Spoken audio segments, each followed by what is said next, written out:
Nós vamos assistir agora à primeira palestra do nosso evento, que terá como tema a evolução do modelo corporativo brasileiro. Para apresentá-la, eu gostaria de convidar ao palco o historiador, senhor Ney Carvalho. Por favor, senhor Ney. O senhor Ney Carvalho nasceu no Rio de Janeiro, é formado em Direito pela PUC do Rio e atuou na corretora de valores da sua família. Fez aperfeiçoamento em mercado de capitais na New York University e pertenceu também ao Conselho de Administração da Bolsa do Rio no biênio 1969 e 1970. Fez parte da primeira diretoria da CVM em 77, é membro do Instituto Histórico e Geográfico do Rio de Janeiro, tem diversos trabalhos e artigos publicados, entre os quais os livros O Encilhamento, Anatomia de uma Bolha Brasileira, publicado em coedição pela Bolsa de Valores de São Paulo e a Comissão Nacional de Bolsas, e também Guerra das Privatizações. Com vocês, então, senhor Ney Carvalho.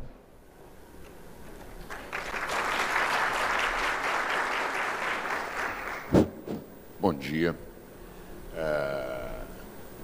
Eu acho que eu já fui devidamente apresentado. Eu tinha pensado em me apresentar de alguma forma, já fui apresentado. Depois da minha vivência no mercado, eu sempre tive Eu estudei Direito, vivi no mercado e sempre tive um profundo gosto por política. Não em termos de política eleitoral ou política cotidiana, mas em termos de princípios e ideias. E também sempre fui um apaixonado por história. Para usar um lugar comum, a história é a mestra da vida, ou para, como dizia o pensador americano George Santayana, quem não conhece a história terá forçosamente que vivê-la. A partir de 1990, eu comecei a fazer livros e me dedicar a formulações de temas. Todos os meus trabalhos sempre se fundaram nessas 4 matérias. O direito que eu estudei, a economia onde eu vivi, a política e a história do que eu gosto. Mas a nossa conversa é sobre a evolução do modelo corporativo no Brasil. O mercado toma, nesse século XXI, como grande novidade, o aparecimento da sociedade anônima sem existência de controlador. A Lojas Renner, com seus 826 investidores iniciais, costuma ser mencionada como a pioneira, desde o IPO ocorrido em julho de 2005. Entretanto, esta não é a verdade histórica. Trata-se de um equívoco.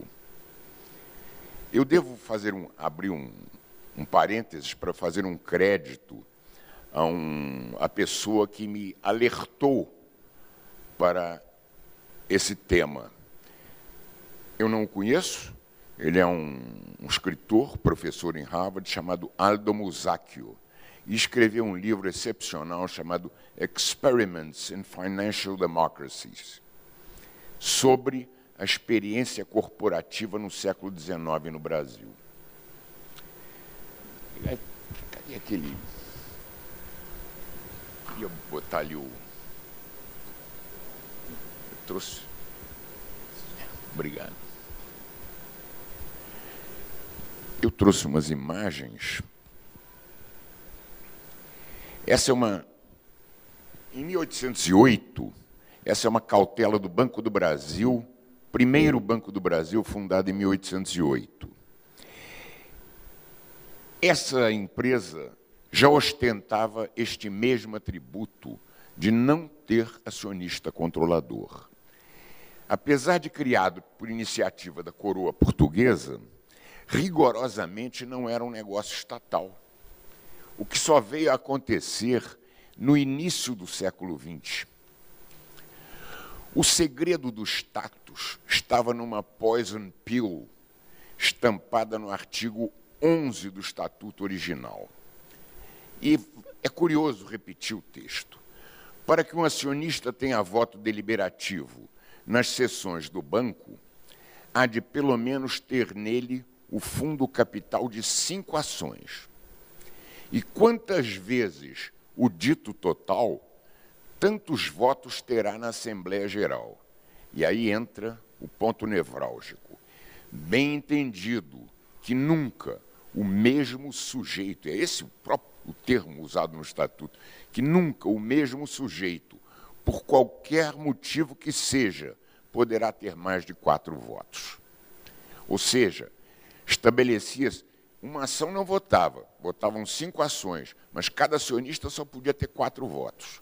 Estava estabelecida a democracia societária necessária ao funcionamento do Banco do Brasil nos idos de 1808. O banco foi liquidado 2 décadas depois, e ao longo da história o Tesouro chegou a ter 70 e poucas ações. Mas, como qualquer outro acionista, o Tesouro português estava limitado a 4 votos. Durante 100 anos, entre as décadas de 1830, acabado esse Banco do Brasil, começaram a surgir nos anos 1830 outras sociedades anônimas no Brasil. Durante 100 anos, entre 1830 e 1932, o país conviveu com intensas democracias societárias. Para usar uma terminologia muito em voga nesses tempos de julgamento do mensalão, o que variava de empresa para empresa era a dosimetria daquele veneno original que estava no Estatuto do Banco do Brasil. 2 condicionantes estatutárias sempre: quantidade de votos por ação, o voto era normalmente para ter um voto precisava ter um número mínimo de ações, e a limitação de votos por acionista.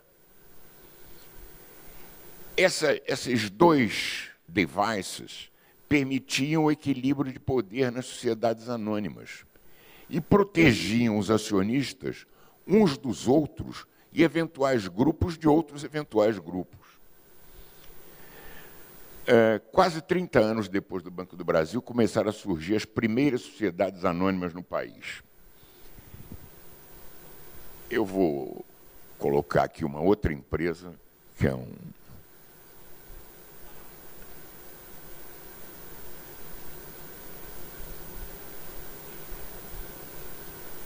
está aí. Essa é uma empresa dos anos 1830. Era uma concessionária de estradas de rodagem. Ela administrava uma estrada que ligava o centro da cidade, no Rio de Janeiro, ao bairro de Botafogo. Claro que era uma estrada carroçável, não era nada de excepcional, mas ela fica aí apenas como uma imagem de uma empresa dessa época, porque eu vou mencionar 2 ou 3 outras empresas. A primeira delas é um certo banco comercial, contemporâneo dessa companhia de Botafogo. Ele foi fundado em 1838, no Rio de Janeiro. E eu vou fazer um comentário sobre um artigo do Estatuto que não tem nada a ver com votação, mas que é para que as pessoas consigam entender o regime liberal da época. É o artigo 13 do Estatuto desse banco fundado, foi o primeiro grande banco brasileiro, fundado em 1838. O banco poderá, todas as vezes que lhe convenha, contratar quaisquer operações com o governo, como de particular a particular, sem jamais sujeitar-se a inspeção ou gerência alguma do mesmo governo.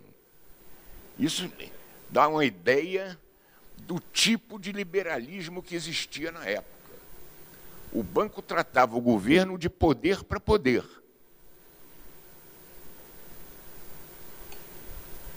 Nós voltemos ao foco das corporations.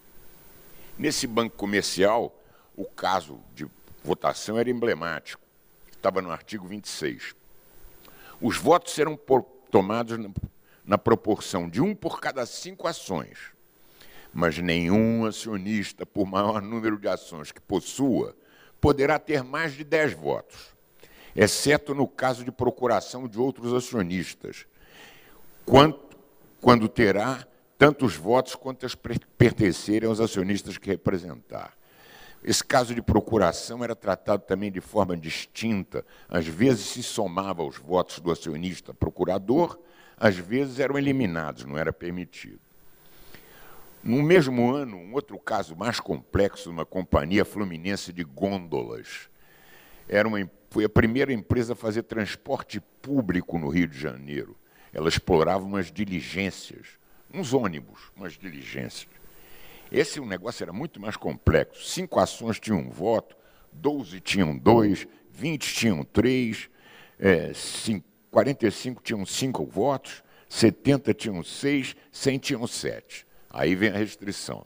Acima deste número, seja qual for a quantidade, o mesmo portador não terá jus a maior número de votos. E essa não agregava a procuração aos votos. Bom, prosseguindo, em junho de 1850 surgiu o Código Comercial, que foi a primeira regulação sobre sociedades anônimas no Brasil. Sobre o tema, haviam somente um Código Comercial com 300 e tantos artigos sobre sociedades anônimas, haviam 5 artigos.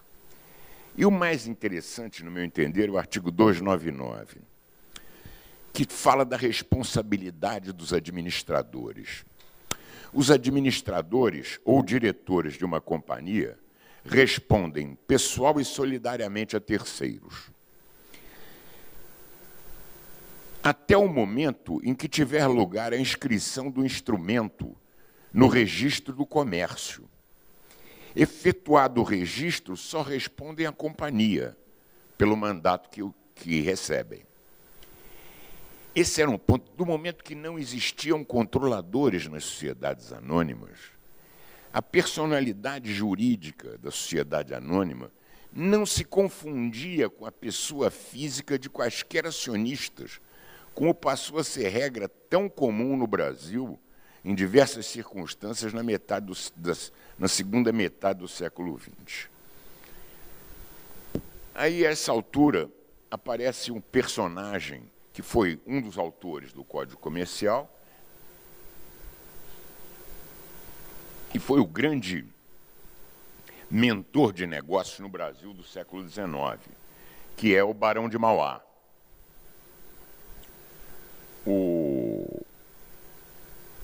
Não, eu apertei errado. O Barão de Mauá criou o primeiro Banco do Brasil, ou melhor, o segundo Banco do Brasil, já em 1850. E logo depois do Código Comercial. Esse Banco do Brasil era uma autêntica corporation. Tinha 618 acionistas. Não tinha participação do governo, era um banco privado. A democracia societária nessa empresa era de tal ordem que o Mauá, fundador da empresa, correu o risco de não ser eleito presidente, como narrou o Visconde do Rio Branco numa crônica publicada no Jornal do Comércio. E a crônica descreve o envolvimento da política com o banco. Já tem aparecido várias chapas nos jornais. A eleição não é política, e sim comercial. É a eleição dos 9 diretores do novo banco, que tem posto em convulsões a gente do positivismo, barões, comendadores e cavalheiros da Bolsa. Chovem as chapas, fervem os manejos. De um lado, a chapa do Irineu, que era o Mauá. De outro, a chapa do Faro, Pereira da Silva e Ottoni. A discussão tem estado azeda e pessoal. Então, isso dá bem uma medida. O Mauá, que fundou o banco, escapou de não ser eleito presidente do banco, em função da democracia societária que existia. 2 anos depois, ocorreu a primeira grande agressão à iniciativa privada no Brasil, que foi a obrigatoriedade legal imposta pelo governo do Império, de fusão deste Banco do Barão de Mauá com o antigo Banco Comercial de 1838, para fundar um novo banco de emissão, onde também o governo não tinha qualquer ingerência, a não ser a nomeação do presidente, que era a opção da coroa. O presidente do banco passou a ser nomeado pela coroa. O Mauá ficou descontente, se retirou, vendeu as ações no mercado e seguiu em frente.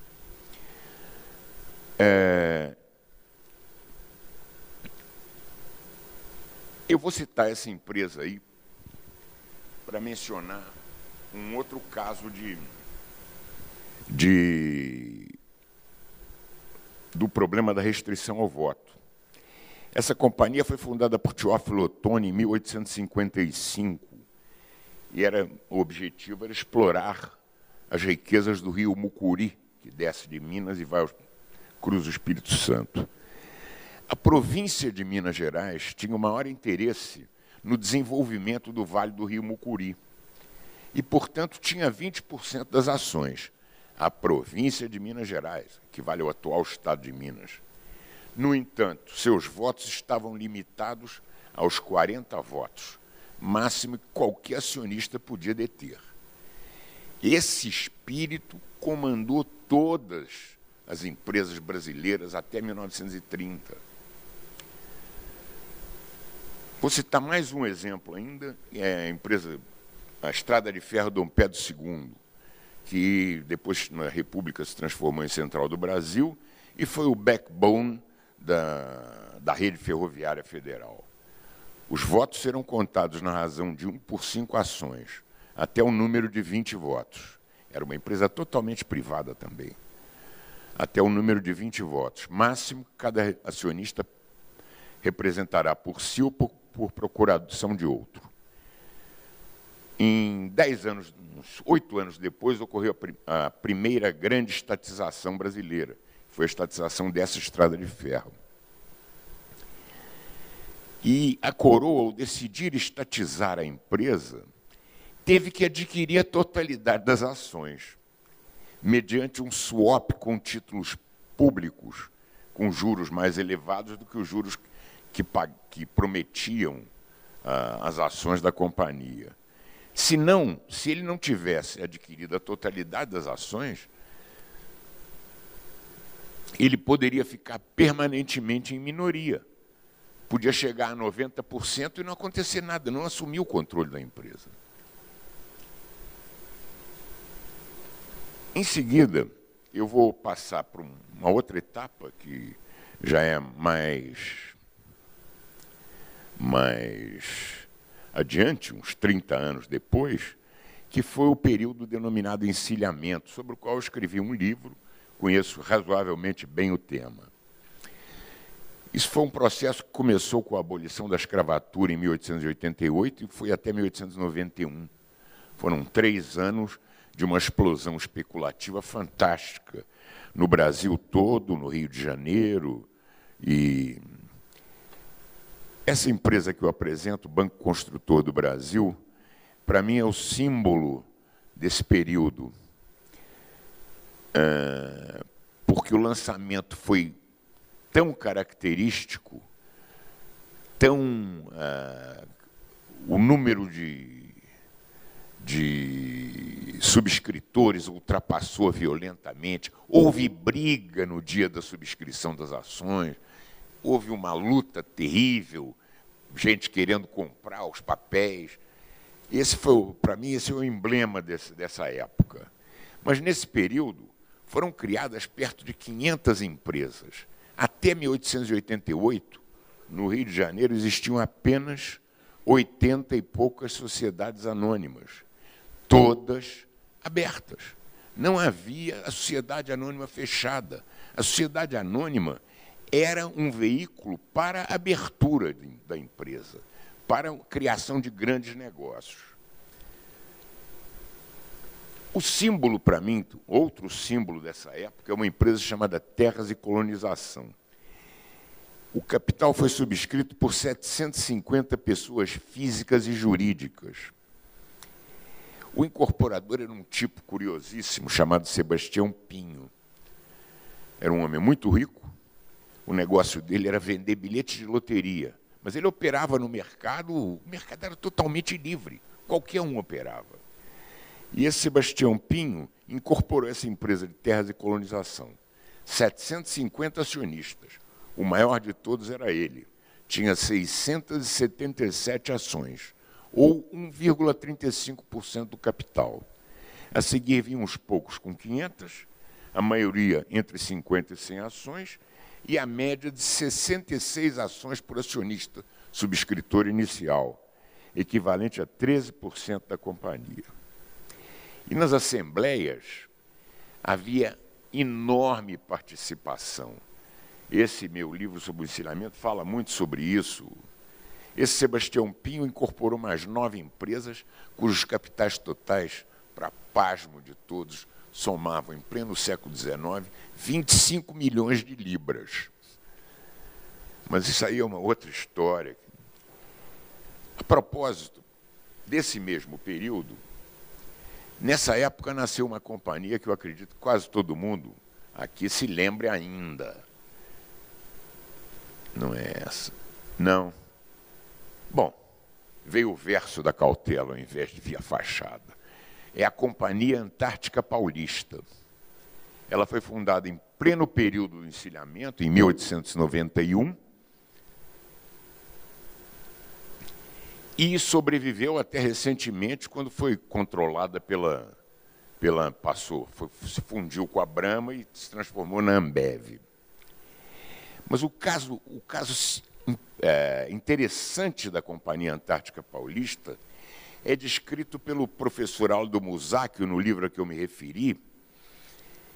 Essa empresa foi criada em 1891 por famílias de imigrantes alemães. Os estatutos previam um máximo de 40 votos por acionista. 2 décadas depois, em 1913, os 3 maiores detentores de ações possuíam 58% do capital e apenas 12% dos votos.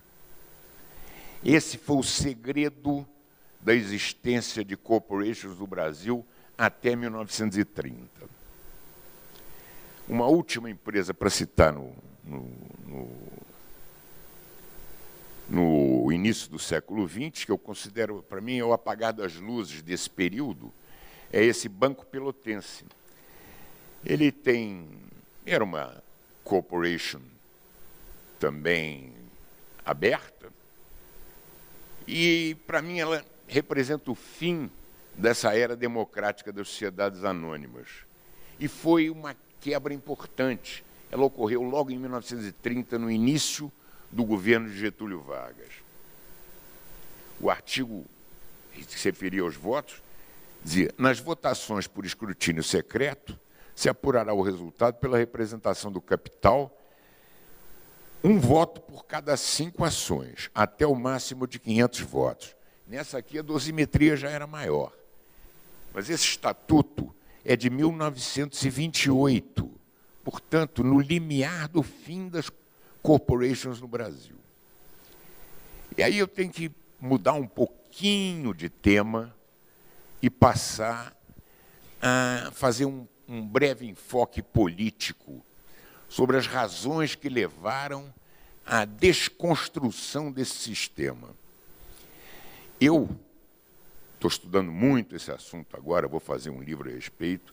Eu considero Getúlio Vargas um desastre econômico nacional. Digo desde logo para ficar registrado.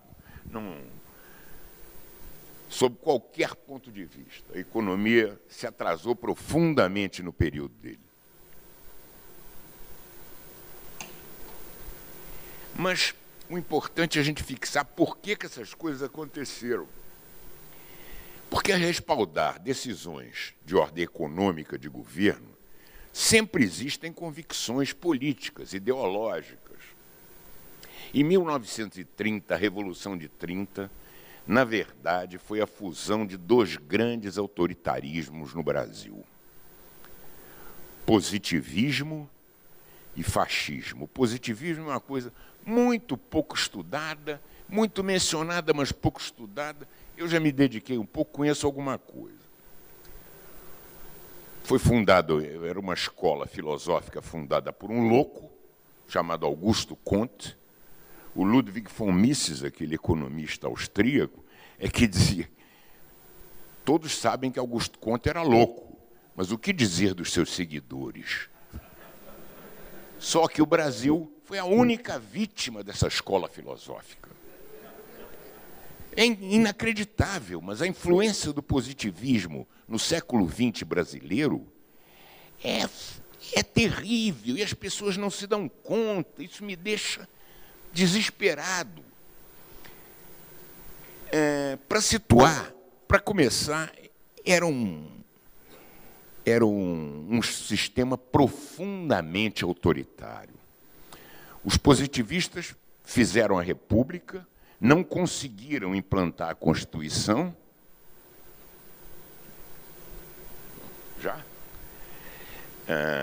Não conseguiram implantar a Constituição, mas sugeriam uma Constituição para o Marechal Deodoro da Fonseca. O governo do Brasil é republicano, ditatorial e federativo. Artigo 12. O governo federal competirá a um ditador instituído segundo as regras abaixo mencionadas. O positivismo era uma ditadura pura. O ramo mais frondoso do positivismo no Brasil se desenvolveu no Rio Grande do Sul. Todos os militares, porque a teoria do positivismo era supostamente baseada em matemática, e matemática se ensinava só nas escolas militares ao longo do século XIX, de modo que isso empolgou profundamente os militares, e não é à toa que nós tivemos um século de positivismo no Brasil. Vargas, que tentou ser militar e não conseguiu,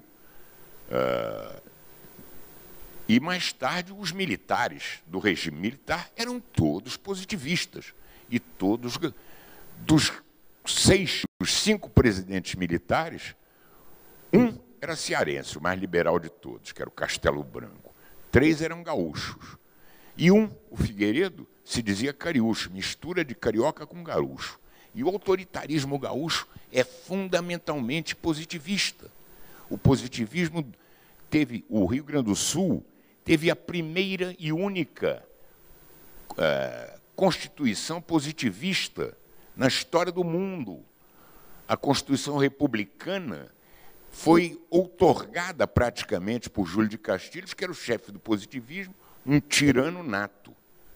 Há uma pergunta do jornalista americano a ele, certa vez, sobre por que não inexistiam na Constituição do Rio Grande, que ele tinha praticamente outorgado, garantias e direitos individuais.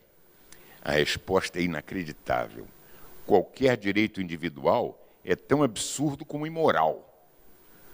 A política positivista requer a mais completa obediência.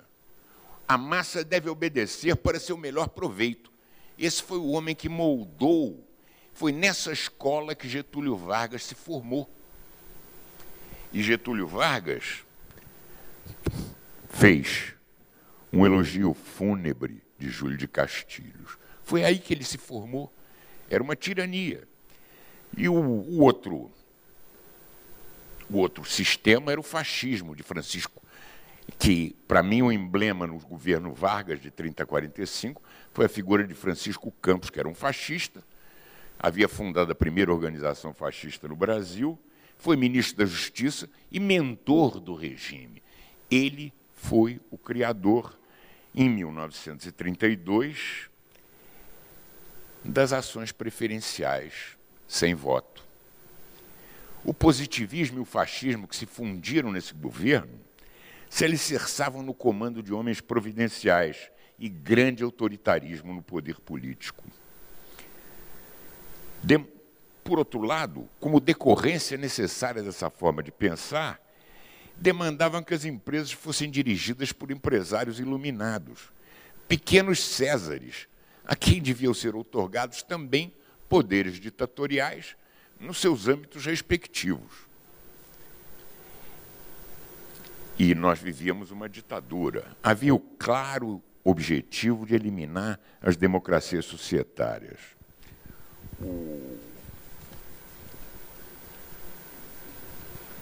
Francisco Campos, que foi o ministro da Justiça que montou esse sistema de ações preferenciais sem voto, ele deu uma entrevista em 1939 sobre a expectativa da reforma na Lei de Sociedades Anônimas, que iam criar a Lei de Sociedades Anônimas em 41.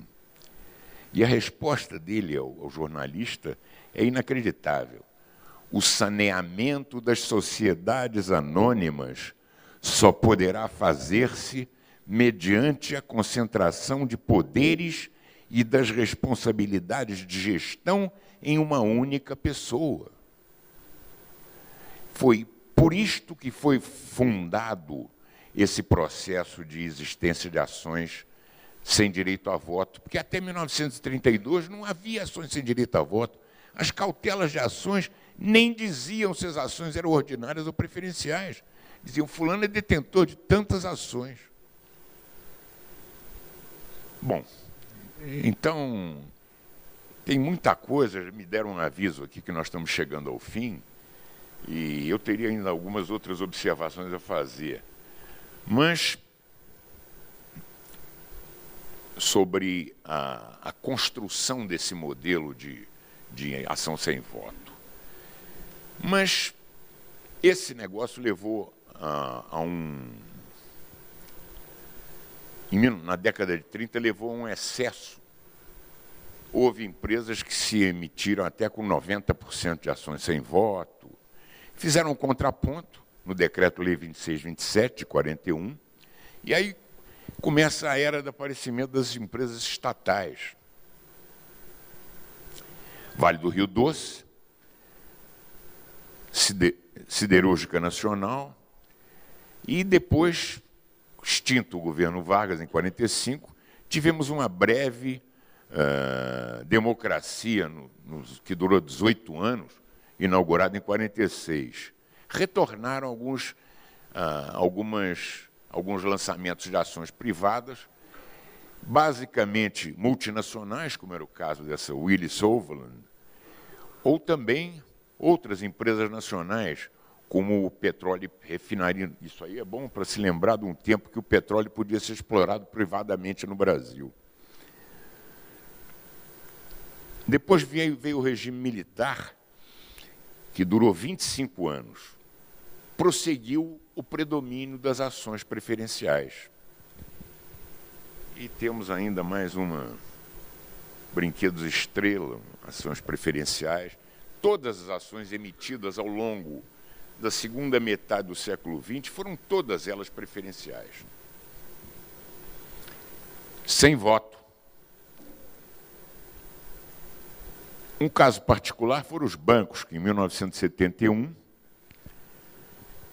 tiveram aprovado, em função de um excesso de demanda que houve na Bolsa naquele ano, os bancos não tinham autorização para emitir ações preferenciais e passaram a ter em 1971. Mas o positivismo seguiu comandando durante o período militar. Para que se tenha uma ideia, o discurso de posse do general Geisel chamava-se Segurança e Desenvolvimento, que nada mais é do que a ordem progresso positivista instalada na bandeira nacional 80 anos depois. Em 1976, surgiu, no meu entender, a pior das ameaças que podia ter surgido, que foi o aumento para 2/3 de ações sem voto. Isso foi um crime contra a economia brasileira, contra o sistema político-econômico no Brasil. E eu, por acaso, redigi um documento, que foi publicado pela Bolsa do Rio, em que eu criticava isto. Um documento saiu página inteira nos jornais, assinado pela Bolsa, que eu criticava esse aumento por uma série de razões. Foi, na minha concepção, a crítica mais sólida que foi feita ao aumento à Lei Nova de S.A. de 1976. Por uma razão simples, que foi a única das críticas que foi respondida 3 domingos seguidos no Jornal do Brasil, em 3 artigos de página inteira, tentando desconstruir o que eu desmistificava em termos do crescimento, do mal que seria o crescimento das ações sem voto. Eles, na verdade, por esses 3 artigos que os 2 autores da lei publicaram, é muito claro que eles tinham a mesma visão de Francisco Campos, que disse que queria concentrar as ações. O objetivo não era aumentar a importância da empresa nacional, mas levar o empresário como centro do processo. O objetivo era alavancar empresários controladores e não alavancar ou criar empresas. Agora estamos aí vivendo uma desconstrução penosa disso. Foram meio século de ditaduras e 7 décadas de prevalência do sistema de ações sem voto. Mas a democracia de 1988, essa mais recente, resultou, poucos anos depois, na criação do novo mercado pela Bovespa. Única mudança socioeconômica existente no Brasil, de nossos tempos, que não demandou reformas legislativas. Foi toda feita pela iniciativa privada. E no case notável da Renner, em 2005, e suas seguidoras no novo mercado. Bom, eu fico por aqui, agradeço muito, acredito ter apresentado um panorama razoável e espero que tenha sido útil e contribua para as discussões de hoje. Muito obrigado.